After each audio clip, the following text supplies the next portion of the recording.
আহি পালোহি হাবুং ৰব কাহিনীটো প্ৰথমৰ পৰা কৈ আছো আগৰ ভিডিঅ'টোত গম পাইছে আমি গৈছিলো বাসুদেৱ থানলৈ তাৰ পিছত তাৰ পৰাই প্লেন হ'ল ডাইৰেক্ট হাবুং যোৱা ফাইনেলি পাই গলোহি ধেমাজি জিলাৰ হাবুঙত এবাৰ ফাৰ্ষ্ট টাইম আহি আছো ৰাইজ এইখনে হৈছে ঐতিহ্যমণ্ডিত হাবুঙৰ মুখ্য দুৱাৰ হাবুং টাই ভাষা মতে হা মানে পাঁচ বুং মানে খাল বা পুখুৰী মানে পাঁচটা পুখুৰী এজত আগুৰি আছে সেই ঠাইডোখৰ নামেই হৈছে হাবুং আহোম ৰজাৰ ৰাজকীয় প্ৰতীক হ'ল ড্ৰেগন আৰু ইয়াতো এনেকৈ ড্ৰেগনৰ দুফালে মূৰ্তি বনাই থোৱা হৈছে ইয়াতে জানিব পৰা মতে 285 বিঘা মাটি আছে এই ভাগ হৈছে মূল মন্দিৰ ভাগ আৰু ইয়াৰ ভিতৰতে পূজা পাতল কৰা হয় হাবুং হ'ল আহোমৰ দ্বিতীয় ৰাজধানী 1239 খ্ৰীষ্টাব্দত চুকাফাই ধেমাজি জিলাৰ উত্তৰ পাৰে এই অঞ্চলতে ৰাজধানী পাতিছিল সেয়েহে হাবুং আহোমৰ দ্বিতীয় ৰাজধানী ৰূপে জনা যায় টাইম হৈছে 3:17 আমি বৰ্তমান আছো এতিয়া ধেমাজি ডিষ্ট্ৰিক্টৰ হাবুঙত তো এইপিনে আমাৰ লগত আছে কৃষ্ণ ভাই কেনেকুৱা লাগিলে আজি আহি পেলাই ভাল লাগিলে তো এতিয়া আমি পুৰা মানে ভোক চোক লাগিছে ৰাতিপুৱাৰ পৰা একো খোৱা মেলা নাই এতিয়া কিবা এটা খাওঁ আৰু ডাইৰেক্ট ঘৰত যাওঁ তো বাই বাই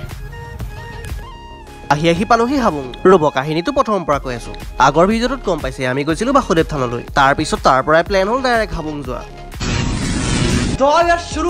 ফাইনেলি পাই গলোহি ধেমাজি জিলাৰ হাবুঙত এবাৰ ফাৰ্ষ্ট টাইম আহি আছো ৰাইজ এইখনে হৈছে ঐতিহ্যমণ্ডিত হাবুঙৰ মুখ্য দুৱাৰ হাবুং টাই ভাষা মতে হা মানে পাঁচ বুং মানে খাল বা পুখুৰী মানে পাঁচটা পুখুৰী এজত আগুৰি আছে সেই ঠাইডোখৰ নামেই হৈছে হাবুং আহোম ৰজাৰ ৰাজকীয় প্ৰতীক হ'ল ড্ৰেগন আৰু ইয়াতো এনেকৈ ড্ৰেগনৰ দুফালে মূৰ্তি বনাই থোৱা হৈছে ইয়াতে জানিব পৰা মতে 285 বিঘা মাটি আছে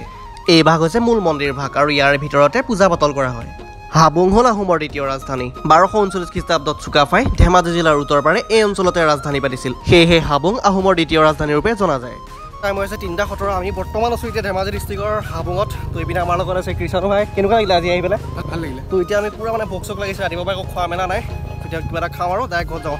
তো বাই বাই